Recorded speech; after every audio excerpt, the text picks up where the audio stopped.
5, 4, 3, 2, 1. Boom, and we're live. Thanks for doing this, man. I appreciate it. You are a guy that, for a lot of people, you sort of embody the idea of hardening your mind, right, and figuring out a way to do things that most people think are impossible. Right. You've sort of become that guy over your life, and you've become that guy for a lot of people, including me, online. People need to hear this story. This is an exciting story for people, because there's a lot of people out there that feel trapped and they feel stuck and they feel like they can't do anything. This is who they are. And you're a guy who felt that exact same way, but figured out how to not be that person and be a person that you would admire. How'd you become that guy? You know what? I grew up not that guy. Yeah. So a lot of people put a title on me. They want to, they see me now. They see me now as the guy that with his shirt off, who can do 4,030 pull-ups in 17 hours, who can run 205 miles in 39 hours, who can do all this crazy shit. But what they don't understand is they don't understand the journey that it took me to get to this point. And what got me to this point was I was just the opposite of what I am today. I was that guy who ran away from absolutely everything that I got in front of me. But not many people knew that. And I built this fake person that walked around like my shit didn't stink, you know? Right. Yeah, so that's kind of how I did it. And through a process of time, I realized that I was lying to myself and lying to people. My dad beat the shit out of me when I was growing up. I was the first black baby born in this hospital called Miller Fillmore in Buffalo, New York. My dad owned skating rinks, he owned bars, he ran prostitutes from Canada to Buffalo, New York. My dad was a big-time pimp, big-time, anything bad about a person, big-time hustler. He was American, you know that movie with Denzel Washington? Mm-hmm. He was that, but not that bad. Right. You know, he wasn't that big, but that's what it reminds me of. He was that kind of guy. And beat the shit out of me, the shit out, out of my mom. There was an incident one time when my mom got knocked out on top of the stairs and he drug her down the stairs by her hair. In my mind, I was always afraid. My whole life I was afraid, but I had this fucking voice, this conscience that would always be battling me, saying, hey, you gotta get up and do something. I didn't want to do shit. I was just afraid, but that voice would force me to get up. And my dad, I tried to beat him up, whatever, at 6, and I get my ass kicked. So this went on for several years. And I have a big time learning disability. So when I went to school, I was all kind of, my learning disability, I had social anxiety. I was just a jacked up kid from living in this tortured home. From the outside looking in, we lived in an all white neighborhood, and then we would travel to the ghetto of Buffalo, New York, where the skating rink was at. So all the insecurities I had when I was a kid with my father, I moved into this area here, and it just got worse and worse and worse. And the shit haunted me. And that voice that I talked about, it kept talking louder and louder and louder, but I was doing nothing about it. And I decided to make moves. And I cheated all through school. And it's kind of humbling to talk about my stories sometimes, and it's also embarrassing, but it's real. It's who the fuck I am, it's what I am, it's what created me.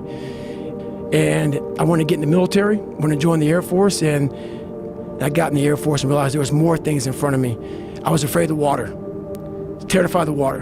And I learned how to swim, but what gets everybody in this training, in all special ops training, is the water confidence, where they try to pretty much drown your ass. All of our lives we've been breathing, and they take that from you, and they want to see how comfortable you are in the water. I gained 125 pounds in that time frame. I went from 175 to almost 300, to 297 was my heaviest. And I started finding things that was comfortable. And the more things I found comfortable, the more uncomfortable my mind was. Because that voice I was telling you about, it always was there. I was just trying to avoid that conscience. I wanted to be left alone from that conscience, and it wouldn't leave me alone. So I got out of the Air Force, and I started working for a job called 𝐲𝐶, where you spray for cockroaches. Spraying at different steak and shakes, Red Lobster, whatever, from 11 o'clock at night to 7 o'clock in the morning. And what changed, I came home and watched this Discovery Channel show, Class 224. I came home from Steak and Shake. I sprayed it down last, get a big old large 42-ounce shake, walk across the street and get a box of mini donuts from 7-Eleven, and I would drive home for 45 minutes. This big old fat guy who, yeah, I worked out, but I was fat. I didn't run, didn't PT, I just hit the gym. So driving home, turn the TV on, and what comes on, Discovery Channel show, and that's where everything changed for me. I was taking a shower, I walked out, heard these guys, and I watched the show, and it made me reflect big time on the piece of shit that I am, and I'm exactly what people said I was gonna be. So what was on this show that really struck home? It was, I saw these guys going in the water, so I was terrified of it. I mean, I can't even express. Have you ever had a big fear? And I know a lot of fighters have fears and stuff like that, but they get over them. But a lot of us have these fears that you just don't want to fucking face. And I have a lot of them, had a lot of them. And that's what created the person who's in front of you today, and we'll get into that. But just a scared bitch is what I was. But I was watching these guys going through Hell Week, class 224, and these guys ringing the bell, quitting, dropping their helmet down, rolling out, a lot of guys just leaving. And it made me reflect on my fears, my insecurities. And I saw real men, what I thought were real men who were staying, who were overcoming adversity, who were overcoming all these different things that I had blamed so many fucking people in my life, my dad, my mom for not being there.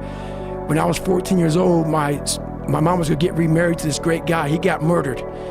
And then I moved back to that small town in Brazil, and everybody was to blame. I had two options: to either be that 300-pound guy who sprayed for cockroaches and made $1,000 a month, and at 24 years old, knowing when I'm 50 fucking years old, I can reflect on this and think about what guy I never became, or I can totally just sack it up and fail and fail and fail until I succeed. So I started calling recruiters up. I said, I'm gonna go be a fucking Navy SEAL. And every recruiter, so there's a weight and height, weight and height limit to get in the military. And I was 6'1" and 297. And I called this guy named 𝐲𝐶, recruiter, up, and he said, hey, come on in. He saw me, put me through the weight standard, all this other stuff, and to get into the class I had to lose 106 pounds in less than 3 months. So I was like, fuck that, I can't do that. I grabbed my chocolate milkshake and went back to 𝐲𝐶𝐵. I'm going back to work, man. This is my life. I went to work, and I don't like cockroaches too much.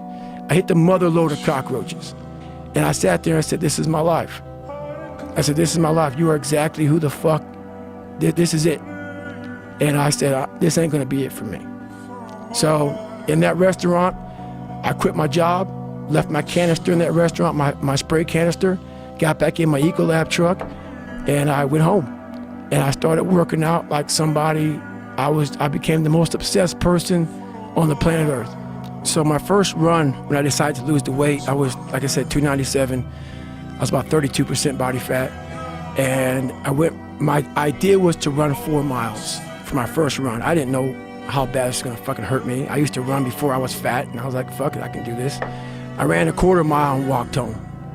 I walked home and sat on my couch and cried. And my mind just kept fucking with me. And kept fucking, you're not good enough, man. This isn't for you, man. These guys are the baddest motherfuckers on the planet Earth. You're not that. And what it was, and it's kind of funny, I was obsessed with Rocky. Rocky 1 in particular. And I would fast forward with the little VHS tapes to round 14. Round 14 fucked me up like nobody's business. Why? I'm able to visualize and dream like nobody's business. And I know that I can create a vision that many people can't. And I work for it. So the vision I had was when Apollo Creed beat the fucking shit out of Rocky, beat the shit out of him, he kept fighting. He was a dumb fighter, couldn't read, that was me. Couldn't read, couldn't write, just punchy, everything about him. And Apollo beat the shit out of him. He was in that corner and everybody was saying, stay the fuck down. And him getting up, Apollo Creed raised his arms up in the fucking air, turned around, thought he won the fight. He turns around and sees this guy getting up, and it was the face of Apollo Creed that changed my life. The face of Apollo Creed. It was like, just by that motherfucker getting up, not winning, just by him getting the fuck up, Apollo Creed was champ, he was the best. Rocky had taken his soul, had literally taken his soul. His head goes down, he looks down like, what the fuck are you? I wanted to be that, not Rocky. I wanted to be the guy that people looked at. I don't care if you liked me or didn't like, I don't care. But it said, this motherfucker is gonna keep coming after whatever the fuck is in front of him. And I was basically, I had to invent a guy that didn't exist. I had to invent a guy that can take any pain, any suffering, any kind of judgment, be called nigger, be called whatever the fuck in the world, and be able to stand in the fucking room and say, go fuck yourself. I had to build this callous mind, and I built it through suffering. I built it through downright fucking just crushing myself. If it was raining outside at 3 o'clock in the fucking morning, if it was snowing, the first instinct is don't go out there and do shit. My instinct was, we gotta fucking go out there. Anything that was fucking horrible in my life that I would normally say no, that was inhumane to most people, I had to go do it. And I started callousing my mind at this point in my life. And I lost the weight. And I went back to recruiter. I got into that class, and I went through 3 Navy SEAL Hell Weeks in 1 year. Only guy to ever be in 3 Hell Weeks in 1 year, to my knowledge. The first one I didn't make it through, the next 2 I did. And I didn't stop anymore from there. And I started realizing through this process that the fucking mind is what you created. And I started opening different doors that I didn't think were even there, that I didn't think even existed. And the more doors I opened up, the more I started realizing that my potential is damn near endless. And it changed my whole mindset. So I went from David Goggins and I created Goggins. And that journey is a priceless journey that is hard for me to even explain to people because it sounds so quick and easy. Like I lost this weight and I went through 3 Hell Weeks, I went to Ranger School, went to Delta Force Selection, whatever it is. It was brutal. It's a brutal journey every fucking day. And everybody goes, well, are you happy? If anybody knows my life story, and I'll try to give you just a snippet of it, where I'm at today is in front of Joe Rogan telling you my life. To get through where I became, to get through where I'm at now, there's nothing but pride I have for myself that I can't really show people. Because I have this face that they see like, are you happy? What's wrong with you? I'm driven. I'm obsessed. And that's what you see. That's it.